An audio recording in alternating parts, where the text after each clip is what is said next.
Welcome Indonesian supporters. Garuda on my chest. Thank you, John. Pascal Struijk tiba-tiba kibarkan merah putih bersama John Herdman. Isyarat kuat lobi pelatih baru Timnas Indonesia berhasil. Asia Tenggara gempar. Kenal John Herdman, nama yang bikin Anthony Hudson pelatih Timnas Thailand auto ketar-ketir, ancaman nyata bikin gempar pelatih-pelatih ASEAN soal pelatih baru Timnas Indonesia di ASEAN Championship 2026. Pundit Malaysia kagum kepada John Herdman, pelatih baru Timnas Indonesia yang dinilai beda jauh dari Patrick Kluivert. Timnas Indonesia akan mengulang kejayaan melebihi era Shin Tae-yong, ungkap pundit Harimau Malaya tersebut. Vietnam satu grup bukan masalah. Keyakinan Hamka Hamzah sambut debut John Herdman di Piala AFF 2026. Di bawah John Herdman, Indonesia dinilai sedang menuju fase tim dengan identitas, arah, dan mental juara. Tim super kuat dari Super League. Ini prediksi formasi mengerikan Timnas Indonesia pilihan John Herdman tanpa bintang Eropa di Piala AFF 2026.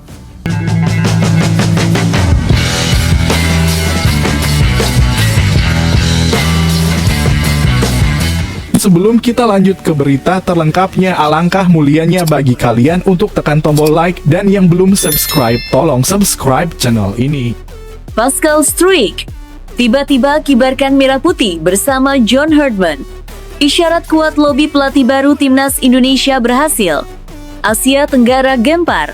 Media sosial Asia Tenggara mendadak panas. Sebuah gambar yang beredar luas memperlihatkan Pascal Struijk mengibarkan bendera merah putih, berdiri berdampingan dengan sosok yang kini menjadi pusat perhatian publik Indonesia, John Herdman, pelatih baru Timnas Indonesia. Tak ada pernyataan resmi, tak ada klarifikasi, namun justru disitulah letak ledakannya. Satu pertanyaan langsung menggema di mana-mana. Apakah ini isyarat kuat bahwa lobi John Herdman untuk menaturalisasi Pascal Struijk berhasil? Jika benar, maka ini bukan sekedar tambahan pemain. Ini adalah gempa besar bagi sepak bola Asia Tenggara. Pascal Struijk bukan nama sembarangan. Bek tangguh yang berpengalaman di level tertinggi Eropa ini dikenal dengan ketenangan, kecerdasan membaca permainan, dan kemampuan duel yang luar biasa. Sosok seperti ini selama ini hanya bisa dibayangkan publik Indonesia. Namun kini, gambaran itu seakan berubah menjadi sinyal nyata. Yang membuat situasi semakin panas adalah keterlibatan John Herdman. Pelatih asal Kanada tersebut memang dikenal sebagai figur yang sangat aktif dalam membangun tim, bukan hanya di lapangan, tetapi juga di balik layar. Herdman bukan tipe pelatih yang menunggu federasi bekerja. Ia terlibat langsung dalam proses, termasuk pendekatan personal kepada pemain keturunan. Banyak pihak menilai kemunculan gambar Struijk dengan simbol Indonesia dan sosok Herdman bukan kebetulan. Ini disebut-sebut sebagai pesan halus, sinyal kepada publik bahwa proses panjang sedang berjalan, bahkan mungkin sudah mencapai tahap krusial. Tanpa kata-kata, pesan itu justru terasa lebih keras. Reaksi dari Asia Tenggara pun tak terbendung. Media Vietnam menyebutnya sebagai sinyal berbahaya. Pengamat Thailand menyebut Indonesia kini bermain di level berbeda. Sementara di Malaysia, kekhawatiran mulai muncul bahwa dominasi tradisional ASEAN bisa benar-benar runtuh jika pemain sekelas Struijk memperkuat Garuda. Bagi Indonesia sendiri, kabar ini seperti mimpi yang perlahan menjadi nyata. Selama ini, timnas sering dipandang sebagai tim dengan potensi besar namun rapuh di lini belakang. Kehadiran bek dengan pengalaman Eropa seperti Struijk akan mengubah segalanya. Bukan hanya kualitas bertahan, tetapi mentalitas dan kepemimpinan. John Herdman disebut-sebut sebagai kunci utama. Ia dikenal piawai meyakinkan pemain bahwa membela tim nasional bukan sekedar keputusan karier, melainkan panggilan identitas. Herdman tidak menjual mimpi kosong. Ia menjual proyek, visi, dan peran nyata dalam sejarah sepak bola sebuah negara. Tak heran jika banyak pihak percaya bahwa Herdman lah yang berhasil membuka pintu yang sebelumnya terasa mustahil. Ia datang bukan sebagai pelatih sementara, melainkan sebagai pembangun era. Dan Pascal Struijk bisa saja menjadi simbol pertama dari era baru tersebut.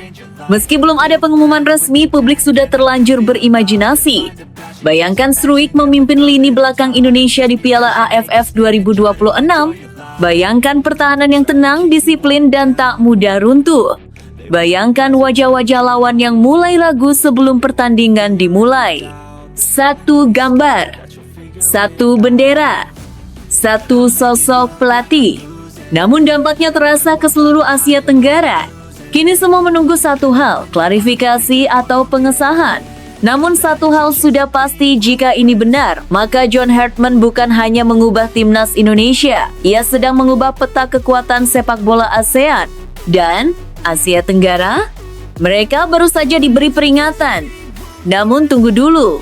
Setelah admin telusuri secara mendalam bahwa berita di atas adalah karangan belaka dan hoax, ini sebagai edukasi supaya penonton lebih jeli dalam memilih berita. Kenal John Hartman, nama yang bikin Anthony Hudson pelatih timnas Thailand auto ketar-ketir, ancaman nyata bikin gempar pelatih-pelatih ASEAN soal pelatih baru timnas Indonesia di ASEAN Championship 2026. Ada nama yang pelan-pelan mulai menghantui peta sepak bola Asia Tenggara, namanya John Hartman. Bagi sebagian orang, ia mungkin hanya terdengar seperti pelatih asing biasa. Namun bagi mereka yang benar-benar memahami sepak bola modern, Hartman adalah bahaya laten, sosok yang mampu mengubah arah sejarah sebuah tim nasional dalam waktu yang tidak lama. Jujur saja, memikirkan John Hartman memegang timnas Indonesia adalah sesuatu yang sangat mengganggu pikiran. Bukan karena berlebihan, tapi karena potensi kerusakan yang bisa ia ciptakan bagi lawan-lawannya. Terutama bagi pelatih-pelatih rival seperti Anthony Hudson, yang selama ini nyaman berada di zona dominasi Asia Tenggara. Kenapa Hartman begitu menakutkan?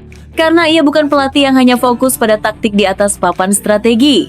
Hartman adalah pembangun mental, arsitek sistem, dan ahli memaksimalkan potensi tersembunyi pemain. Ia tahu bagaimana mengubah tim yang penuh bakat mentah menjadi mesin kompetitif yang disiplin, agresif, dan percaya diri.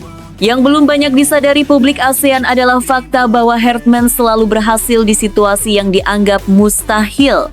Ia terbiasa menangani tim yang diremehkan, lalu secara perlahan mengubah persepsi dunia terhadap tim tersebut. Ia tidak datang membawa janji manis, ia datang membawa proses yang kejam dan hasil yang nyata. Sekarang bayangkan satu hal, timnas Indonesia saat ini dipenuhi pemain-pemain muda potensial, baik lokal maupun diaspora. Mereka punya teknik, kecepatan, fisik, dan yang terpenting rasa lapar untuk menang. Yang selama ini kurang hanyalah satu kepingan puzzle. Pelatih yang tahu bagaimana menyatukan semuanya menjadi satu identitas mematikan. Dan disinilah John Hartman menjadi mimpi buruk bagi Asia Tenggara. Anthony Hudson tentu bukan pelatih sembarangan. Namun menghadapi Hartman adalah cerita lain. Hartman tidak hanya membaca permainan lawan, ia membaca kebiasaan pelatih lawan. Ia tahu bagaimana memancing kesalahan, mematikan keunggulan, dan memaksa tim lawan bermain di luar zona nyaman. Jika Hudson terbiasa mengontrol pertandingan, Hartman justru akan membiarkannya merasa aman sebelum semuanya runtuh. ASEAN Championship 2026 bisa menjadi panggung perubahan besar. Bersama Hartman, Indonesia bukan lagi tim yang mengandalkan momen keberuntungan atau euforia supporter semata. Indonesia bisa berubah menjadi tim yang punya rencana, disiplin, dan mental baja. Tim yang tidak panik saat tertinggal. Tim yang tahu bagaimana mengunci kemenangan. Tim yang membuat lawan frustrasi sejak menit awal. Yang membuat situasi ini semakin mengganggu pikiran adalah satu fakta sederhana. Banyak pihak belum tahu seberapa hebat John Hartman sebenarnya. Ia bukan pelatih yang gemar pencitraan. Ia bekerja dalam senyap. Dan biasanya ketika publik mulai sadar, segalanya sudah terlambat untuk dihentikan. Bayangkan Thailand, Vietnam, dan negara-negara ASEAN lainnya menghadapi Indonesia yang tidak hanya kuat secara fisik, tetapi juga matang secara taktik dan mental. Tidak ada lagi Indonesia yang mudah ditekan. Tidak ada lagi Indonesia yang kehilangan fokus di menit akhir. Di tangan Hartman, kesalahan-kesalahan lama bisa berubah menjadi kekuatan baru. Inilah yang seharusnya membuat Anthony Hudson dan pelatih lainnya mulai berpikir keras.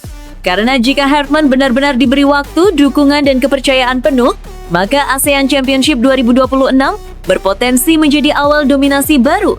Pertanyaannya sekarang bukan lagi soal kesiapan Indonesia.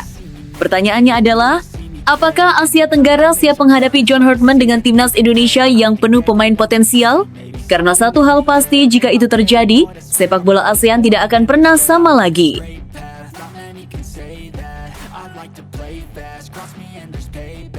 Pundit Malaysia kagum kepada John Hartman, pelatih baru timnas Indonesia yang dinilai beda jauh dari Patrick Kluivert.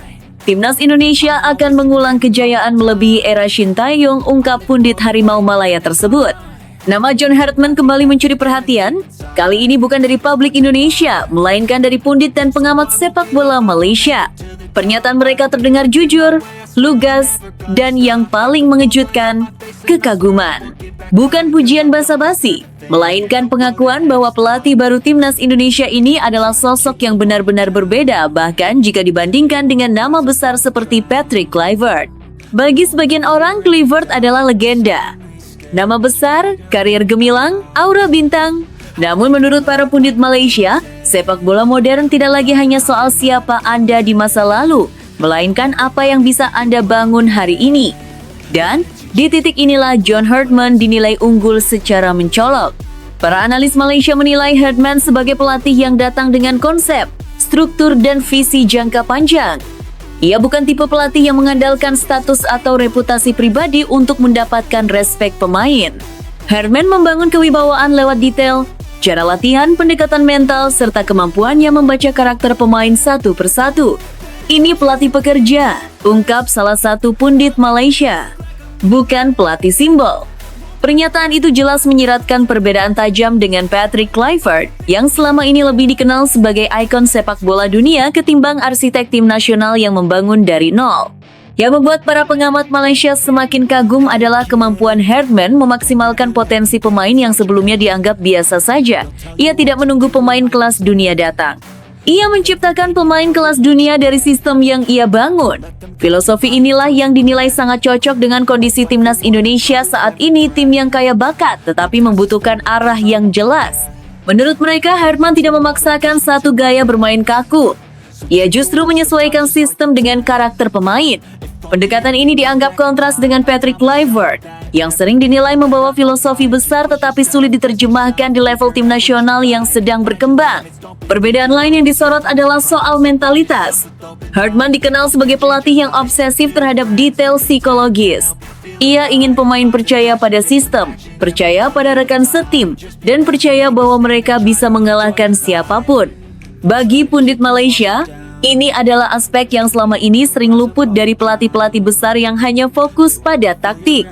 Tak heran jika mereka menyebut Herdman sebagai ancaman nyata bagi keseimbangan kekuatan Asia Tenggara. Indonesia di bawah pelatih seperti ini tidak lagi bisa dipandang sebagai tim potensial yang mungkin berbahaya suatu hari nanti. Indonesia bisa berubah menjadi tim yang siap menang sekarang. Kekaguman ini juga diiringi dengan rasa was-was. Para pundit Malaysia menyadari bahwa jika Herdman diberi waktu dan dukungan penuh, Indonesia akan menjadi lawan yang jauh lebih sulit ditebak. Tidak emosional, tidak gegabah, dan tidak mudah runtuh saat ditekan karakter yang selama ini sering dimanfaatkan lawan.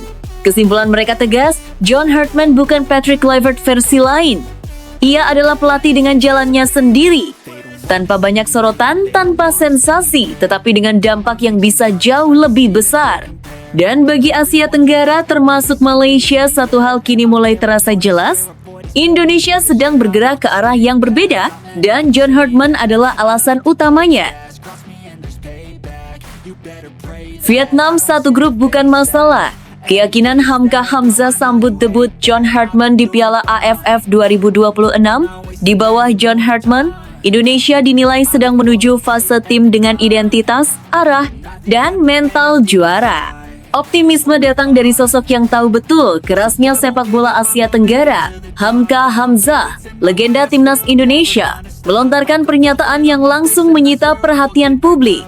Di tengah euforia dan rasa penasaran terhadap debut John Herdman bersama timnas Indonesia di Piala AFF 2026, Hamka justru tampil tenang dan penuh keyakinan. Vietnam satu grup bukan masalah, ujarnya singkat namun syarat makna. Pernyataan itu bukan sekedar keberanian berbicara. Hamka adalah mantan bek tangguh yang pernah merasakan langsung tekanan menghadapi Vietnam, Thailand, dan raksasa-raksasa ASEAN lainnya. Jika sosok seberpengalaman dirinya bisa berkata demikian, maka ada alasan kuat di baliknya, dan alasan itu bernama John Herdman. Menurut Hamka, aura timnas Indonesia kini berbeda.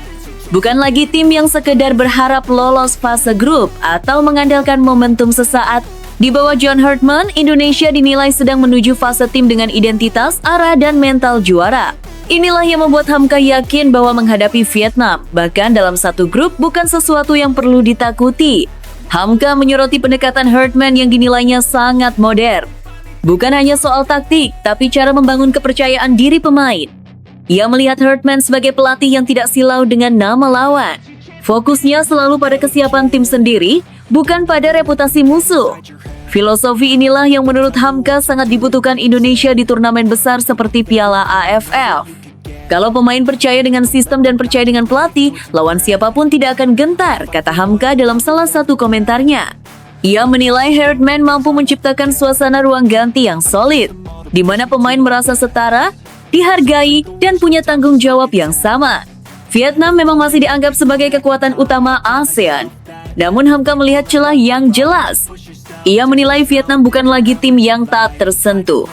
Dengan persiapan matang, disiplin tinggi, dan mental yang kuat, Indonesia justru bisa menjadikan laga melawan Vietnam sebagai tolok ukur kekuatan sebenarnya. Yang membuat Hamka semakin optimistis adalah komposisi skuad Indonesia saat ini. Perpaduan pemain muda, pengalaman internasional, serta kedalaman skuad yang semakin merata dinilai sangat cocok dengan gaya kepelatihan John Herdman. Ia percaya Herdman tahu bagaimana memaksimalkan potensi itu tanpa membebani pemain dengan ekspektasi berlebihan. Bagi Hamka, Piala AFF 2026 bukan sekedar ajang uji coba pelatih baru. Ini adalah panggung awal perubahan besar.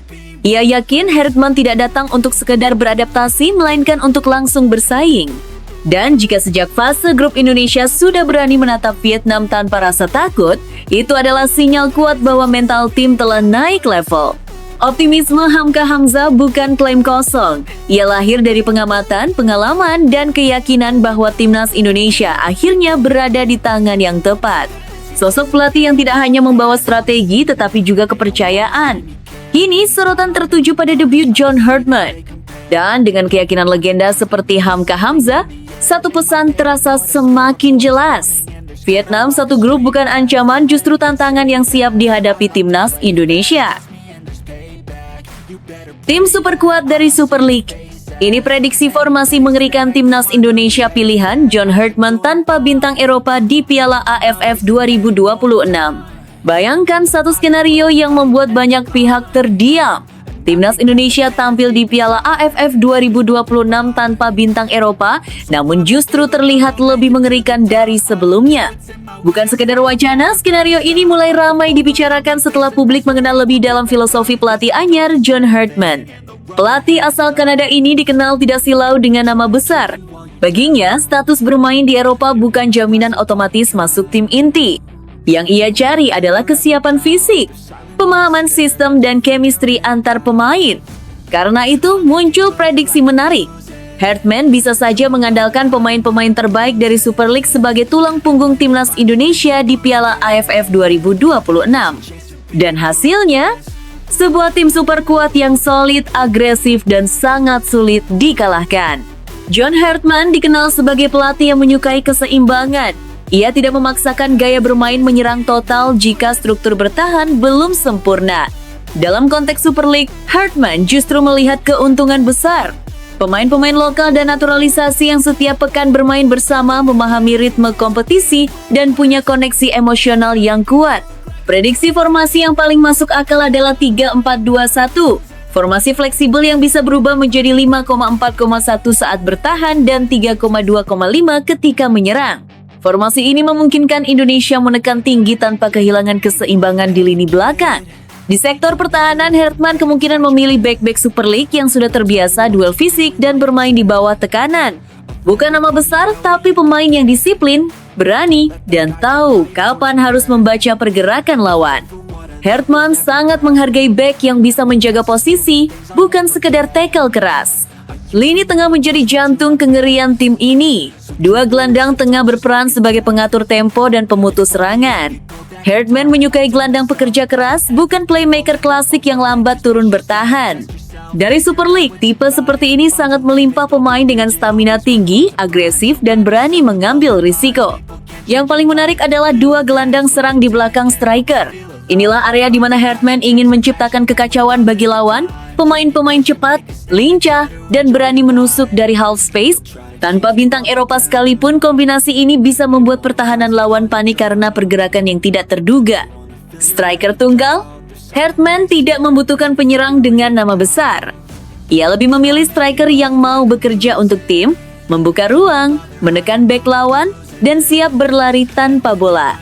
Dalam sistem ini, gol bisa datang dari mana saja, bukan hanya dari ujung tombak. Yang membuat formasi ini disebut mengerikan bukan karena nama pemainnya, tetapi karena kolektivitasnya. Lawan akan kesulitan membaca pola serangan Indonesia. Tidak ada ketergantungan pada satu bintang. Jika satu pemain dimatikan, yang lain akan muncul. Keputusan meninggalkan bintang Eropa juga memberi keuntungan besar. Waktu adaptasi lebih singkat. Pemain Super League sudah terbiasa dengan iklim, tekanan supporter, dan kerasnya sepak bola ASEAN.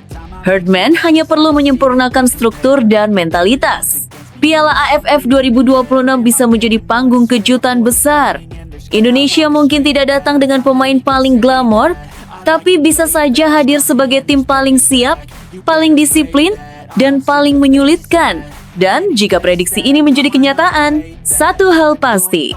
Timnas Indonesia versi John Herdman tidak butuh bintang Eropa untuk tampil menakutkan. Mereka cukup menjadi satu kesatuan utuh dan itu jauh lebih berbahaya. Bela Garuda sampai titik darah penghabisan. Ketika Bung Towel dan Coach Justin mengkritik John Herdman, netizen dan pemain Timnas Indonesia turun tangan. Simak fakta selengkapnya berikut ini. Belum genap satu musim John Herdman menukangi Timnas Indonesia, namun namanya sudah menjadi pusat badai. Bukan karena hasil buruk di lapangan, melainkan karena gelombang kritik tajam dari dua figur publik sepak bola nasional, Bung Towel dan Coach Justin. Apa yang awalnya berupa analisis taktis, perlahan berubah menjadi konflik opini besar yang memecah ruang publik, mengguncang media sosial, dan memicu reaksi emosional dari para supporter hingga pemain timnas sendiri. Kritik Bung Towel datang seperti petir di siang bolong. Ia mempertanyakan apakah gaya kepelatihan Herdman benar-benar cocok dengan DNA sepak bola Indonesia. Menurutnya, Indonesia memiliki karakter bermain cepat, penuh improvisasi dan agresif. Namun dalam beberapa pertandingan awal di bawah Herdman, Bung Towel melihat permainan yang lebih kaku, terstruktur ketat, dan seolah membatasi kreativitas alami pemain. Coach Justin pun ikut menyiram api. Dalam beberapa pernyataannya, ia menyoroti pemilihan pemain dan sistem permainan yang dianggap belum optimal. Ia mempertanyakan mengapa beberapa pemain yang sedang dalam performa terbaik justru tidak menjadi pilihan utama, sementara pemain lain yang performanya biasa-biasa saja tetap dipercaya. Baginya, ini bukan sekedar soal selera pelatih, tetapi soal efektivitas dan logika sepak bola. Namun, siapa sangka kritik itu justru memantik ledakan besar dari publik. Media sosial seketika penuh dengan pembelaan terhadap John Herdman, tagar dukungan untuk timnas dan pelatih baru bermunculan. Ribuan komentar membanjiri unggahan Bung Towel dan Coach Justin. Ada yang membantah dengan data, ada yang membela dengan emosi, dan tak sedikit yang menyerang balik secara personal. Para supporter Garuda merasa timnas sedang berada di fase yang sangat sensitif. Pergantian pelatih, perubahan sistem, dan regenerasi pemain membutuhkan waktu. Mereka menganggap kritik yang terlalu keras di fase awal justru berpotensi merusak kepercayaan diri pemain dan mengganggu stabilitas tim. Dalam benak mereka, Herdman bukanlah pelatih sembarangan. Ia datang dengan pengalaman internasional dan reputasi sebagai pembangun tim.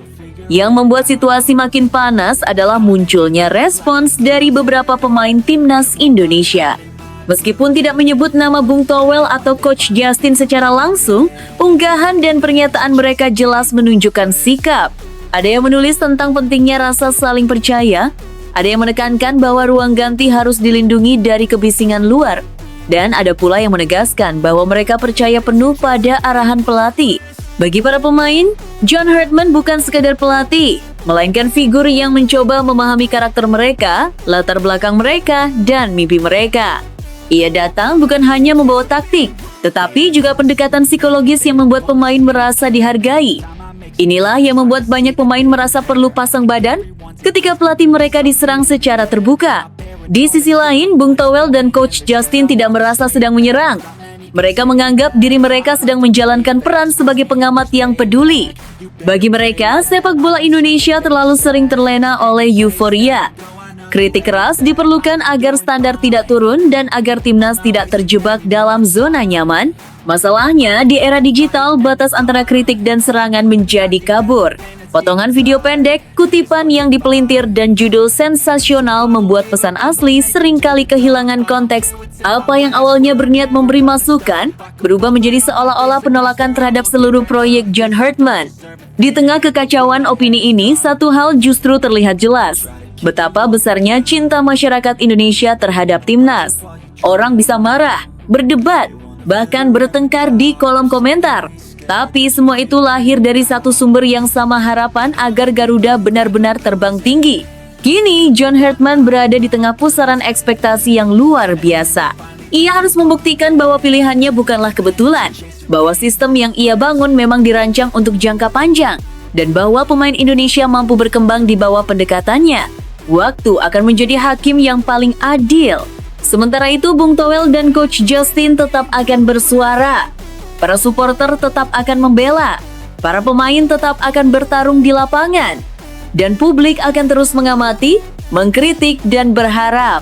Karena di negeri ini, timnas Indonesia bukan sekadar tim sepak bola. Ia adalah simbol harga diri. Dan ketika simbol itu disentuh, seluruh bangsa seakan ikut berdiri, siap membela sampai titik darah penghabisan. Namun tunggu dulu, setelah admin telusuri secara mendalam bahwa berita di atas adalah karangan belaka dan hoax, ini sebagai edukasi supaya penonton lebih jeli dalam memilih berita. Tanpa belanja, tanpa alasan, tantangan besar Michael Carrick di Manchester United. Manchester United memilih langkah yang cukup berani dengan tidak melakukan pembelian pemain pada bursa transfer terdekat, meski performa tim tengah goyah. Keputusan ini diambil bersamaan dengan penunjukan Michael Carrick sebagai pelatih kepala sementara hingga akhir musim 2025-2026 menggantikan Ruben Amorim yang baru saja dilepas. Dalam proses internal klub, Carrick dipilih di atas oleh Gunnar Solskjaer dan Ruud van Nistelrooy karena dinilai paling mampu menjaga kontinuitas tim. Meski United hanya meraih 1 kemenangan dari 7 laga terakhir, manajemen percaya solusi instan lewat belanja pemain bukan jawaban dari masalah yang lebih mendasar. Carrick pun mendapat mandat jelas, memaksimalkan skuad yang ada. Beberapa gelandang seperti Adam Wharton, Elliot Anderson, dan Carlos Baleba memang dipantau, tetapi harga dan ketersediaannya dianggap tidak realistis untuk saat ini. Kabar baik datang dari ruang perawatan, di mana Bryan Mbeumo dan Amad Diallo sudah siap tampil di derby melawan Manchester City. Dengan 17 laga tersisa, Carrick punya waktu untuk meracik ulang performa tim. Menurut Anda, apakah strategi tanpa belanja ini akan membantu atau justru memperparah situasi United? Sampaikan pendapat Anda di kolom komentar. Pro senior Bella Sanchez mati-matian usai blunder fatal di derby London. Chelsea harus menelan pil pahit saat menjamu Arsenal pada leg pertama semifinal Carabao Cup 2025-2026. Bermain di Stamford Bridge, Kamis 15,1/2026 dini hari WIB, The Blues kalah dramatis dengan skor 2-3 dalam laga yang berjalan ketat dan penuh tekanan. Hasil ini membuat misi Chelsea menuju final semakin berat karena mereka wajib membalikan keadaan di Emirates Stadium pada 3 Februari mendatang.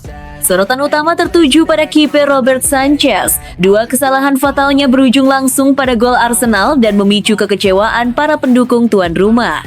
Namun, di tengah badai kritik tersebut, pelatih Chelsea Liam Rowe senior justru tampil melindungi anak asuhnya. Ia menegaskan bahwa semua kesalahan adalah tanggung jawabnya sebagai pelatih, bukan sepenuhnya milik Sanchez. Chelsea tertinggal cepat lewat gol Ben White pada menit ke-7 setelah situasi sepak pojok gagal diantisipasi. Awal babak kedua menjadi mimpi buruk ketika Victor Gyökeres kembali memanfaatkan blunder Sanchez untuk menggandakan keunggulan Arsenal. Menurut Anda, apakah sikap Rowe senior yang pasang badan ini tepat untuk menjaga mental Sanchez atau justru mengabaikan masalah nyata di lini belakang Chelsea? Tulis pendapat Anda di kolom komentar. Drama di Stamford Bridge. Arsenal tundukkan Chelsea 3-2 semifinal masih terbuka. Arsenal meraih kemenangan penting 3-2 atas Chelsea pada leg pertama semifinal Piala Liga Inggris di Stamford Bridge 15 Januari. Hasil ini memperpanjang rekor tak terkalahkan The Gunners menjadi 10 pertandingan sekaligus memberi mereka keunggulan menjelang leg kedua, meski Chelsea masih menyimpan peluang untuk membalikan keadaan. Arsenal membuka skor lewat situasi bola mati. Kesalahan posisi Robert Sanchez dimanfaatkan Ben White yang menyundul umpan Declan Rice, mencetak gol perdananya sejak April 2024. Chelsea mencoba merespons melalui Joao Pedro dan Estevao, tetapi pertahanan mereka tetap rapuh. William Saliba bahkan nyaris menggandakan keunggulan Arsenal sebelum turun minum. Awal babak kedua kembali menjadi mimpi buruk bagi tuan rumah. Umpan Bukayo Saka dan overlap Ben White berujung pada gol Victor Gyökeres dari jarak dekat. Chelsea bangkit setelah Alejandro Garnacho masuk dan mencetak gol indah dari umpan Pedro Neto. Namun Arsenal kembali menjauh lewat kombinasi Gyökeres dan Martin Zubimendi yang dituntaskan dengan sepakan kaki kiri tak terbendung. Menurut Anda, siapa yang lebih diunggulkan lolos ke final? Arsenal dengan keunggulan tipisnya atau Chelsea dengan momentum comeback? Tulis pendapat Anda di kolom komentar.